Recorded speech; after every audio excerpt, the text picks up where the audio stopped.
Oh, e como que foi a saída da faculdade? Assim, aquela época que tu vai escolher fazer pós, fazer especialização, né? Você já sabia a área que você queria, mas como que foi escolher para um dia ali, depois de formado ali? Olha que interessante. Então, o que aconteceu? A escoliose veio pra mim nessa área. Olha só, eu ia fazer TCC sobre joelho, porque eu tinha assistido esse negócio do X Games aí, esses caras que foram lá fazer uma palestra, eu achava que eu queria isso aí. Aí não deu certo o TCC, não tinha como fazer, não tinha os equipamentos, tal. Eu falei, o que eu gosto também? Era coluna. Falava que eu gostava, pra mim era musculoesquelético ali, então o joelho eu achava legal e coluna eu também gostava. E aí dentro da coluna foi muito louco, cara. Pra você ver como que a vida da gente é. O que tem de coluna pra tratar? E aí eu tinha assistido uma aula de escoliose, tal. Ah, quero fazer de escoliose. Aí falaram, escoliose é com a professora Sâmia. Ela é de Campinas. E aí eu fui fazer isso. Eu tava no finalzinho, era terceiro ano que você tinha que fazer o projeto, tal, pra fazer o TCC no ano seguinte.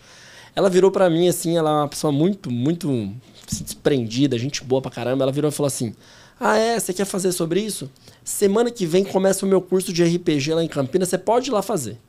E eu falava, caraca, pode ir lá fazer? Como assim? Mas quanto custa? Ela falou, você não precisa pagar não.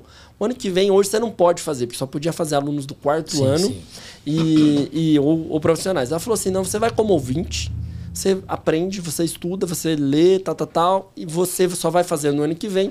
O ano que vem você faz, você tem um ano aí pra pagar, depois você paga. Desse jeito, cara. Peguei o busão, se eu não me engano, o curso de RPG na época era 7 meses, cara. Era um negócio gigante, uma carga horária absurda, assim. Tanto que eu tive aulas com professores muito, muito bons nesse curso. E, cara, eu me encantei ali, cara. E comecei a estudar, tal. Comecei a atender as pacientes, eram 2 pacientes, depois virou uma só, virou um estudo de caso. Levei até para um congresso, aquela coisa toda.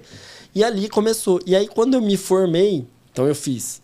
Terceiro ano eu já comecei a fazer esse curso, não oficial. No outro ano eu já sabia. Ela falou, então você vai ser o aluno, mas você me ajuda nas aulas. Então eu já fui meio monitor dela ali. E a gente começou a ter um vínculo. Quando eu me formei, um mês antes de eu terminar a faculdade, eu já fui para Campinas acompanhar ela. Então eu fazia meio que um bate e volta, tal. E o meu irmão já morava em Campinas. Facilitou pra caramba. Eu fiquei lá, dormia na sala, aquelas coisas todas. Assim. Cara, comecei, cara. Foi assim. E aí, então, eu saí da faculdade empregado, cara. Empregado numa clínica que... Hoje essa clínica deve ter uns 30 anos. Na época, de 20 e poucos anos. Ela tinha 18 anos, eu acho que ela tinha. Deve ter mais de 30 anos hoje essa clínica. Então, assim, é uma clínica já referência, tal. E eu, imagina, eu fui acompanhando a vida profissional com alguém que já era minha professora. E ela, ela tinha mestrado. Acho que ela estava terminando, ou tinha terminado o doutorado. Acho que ela terminou o doutorado quando eu já trabalhava com ela. Então, assim, ela já gostava de uma área mais acadêmica, me puxou um pouco para essa área. Então, foi assim que começou minha vida. Então, eu não tive muito problema. Assim, lógico, eu comecei como um paciente, depois 2. Mas eu comecei numa clínica, eu comecei empregado. Foi um negócio que eu fui conquistando dentro de uma estrutura. Foi muito bom, assim. E quanto tempo você ficou lá? 10 anos, cara.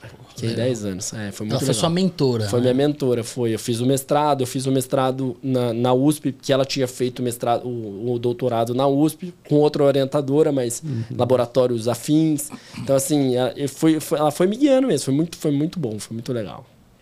Que legal. Sua linha de pesquisa? Minha linha de pesquisa hoje é escoliose. Na verdade, o mestrado eu fiz com postura da cabeça e postura cervical da cabeça, pacientes com DTM. A gente foi ver a relação de postura. Foi no meu mestrado que foi a grande mudança ali na minha área. Porque no mestrado, cara, o que aconteceu? Então, eu saí desse caminho e nessa época, a área de postura era um negócio muito louco, assim. Era muito forte, RPG era muito forte. Cara, saiu no Fantástico RPG, cara. O negócio, não sei se vocês lembram disso aí. Sim. Mas porque não é muita área de vocês, mas o RPG saiu na Veja, no Fantástico. Era um negócio absurdo. Teve um momento que o mercado do RPG era muito aquecido no Brasil. Cara, era essa época. E eu tava nessa onda junto com todo mundo. Só que acontecia, e eu tinha, cara, todo esse meu histórico foi uma coisa muito mecânico-postural. O que quer dizer? Essa linguagem não é muito familiar para vocês, mas eu vou traduzir. Era uma coisa da gente entender as relações. Então, assim, você tem uma dor, a sua dor tá acontecendo porque, você tem dor na cabeça? Dor no pescoço? Porque você ficou muito com a cabeça para frente. Então, assim, a sua alteração postural levou aquele mecanismo de dor. E aí eu fui fazer um mestrado sobre isso. Nós comparamos pacientes que tinham disfunção temporomandibular, que é DTM, né? Tem toda uma relação ali com mudanças da musculatura, e a gente foi ver a posição da cabeça. Então, será que tinha uma teoria assim, a cabeça ficava muito, quem estava mais anteriorizado, movimentava ali o côndilo da mandíbula, ativava diferente os músculos, nós vamos avaliar isso aí. Avaliamos postura, movimento, EMG, eletroneuromiografia e tal. E aí, cara, o que aconteceu? Não deu resultado diferente nenhum.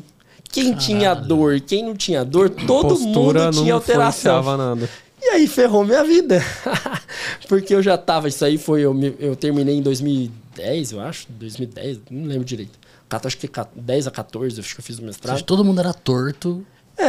E todo você é torto e tem dor, o outro não tem. Então isso não era uma relação que dividia as pessoas, não deu significância. E aí ferrou, né? Você tem que buscar explicação para aquilo tudo que eu tinha aprendido a vida inteira. E é curso, ensinado eu dei aula, né? Falava, caraca, não deu. Não, o estatístico falava, não deu. Tudo é igual. Mas é legal que a ausência do resultado é um puta resultado, mano. Lógico que é resultado. Puta resultado. Só que daí você quebra suas crenças, né? A gente vai tendo crença na nossa vida, a gente vai aprendendo, a gente vai tendo... E aí eu precisei estudar, cara. E mais ou menos nessa época, era a época do Facebook, era uma coisa assim. Tinha um grupo, cara, que chamava assim... Pesquisas Científicas em Fisioterapia. Uhum. E lá, cara, tinha uns caras, né? Um abraço pra todos eles lá, o Léo Costa, o Rodrigo Vasconcelos, uns caras. E eles começaram a falar de umas coisas de evidência científica que parecia uns ETs falando umas coisas pra mim, cara. Até hoje o Léo Costa fala uns negócios que eu acho que... que você ainda acha que é ET. Então, cara... Isso antes, durante ou depois do seu mestrado? Cara, foi meio junto, mas ali a hora do meu resultado não ter dado o que eu acreditava que ia dar foi o estopim do negócio.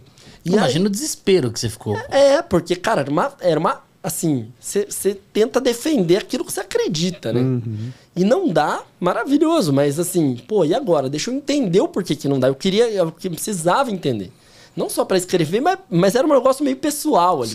Você necessita das respostas que pra você sempre foram verdade e de repente, né? Exatamente. Sempre fiquei enchendo o saco pro cara sentar direito e agora ele vem me falar que não funciona. Cara, fui na televisão. É uma mentira, tá ligado? É isso. Fui na televisão, cara. Ensinar como arrumar sua postura. Cara, fui na televisão. Eu tinha um programa, cara. Eu dava aula aqui na PUC, em Perdizes. E a Rede Record tinha uma TV meio junto, assim, que era Rede Família de televisão. Cara, eu ia quase semanalmente lá falar. E o tema era esse, o que a população quer ouvir? Uhum. Como é que você senta? Por que você dói? Por que não dói? Era isso aí. Eu ia, cara, fui muitas vezes, cara. Então, assim, é isso. Cara, tudo que eu tô falando não faz sentido. Deixa eu entender o porquê. E nessa época, começou a vir uma coisa meio de... prática baseada em evidência, a dor tem relação com múltiplos fatores emocionais, qualidade do sono. Tinha um monte de outras coisas que influenciavam na dor crônica. E aí eu fui começar a estudar isso aí eu mergulhei nessas histórias, cara.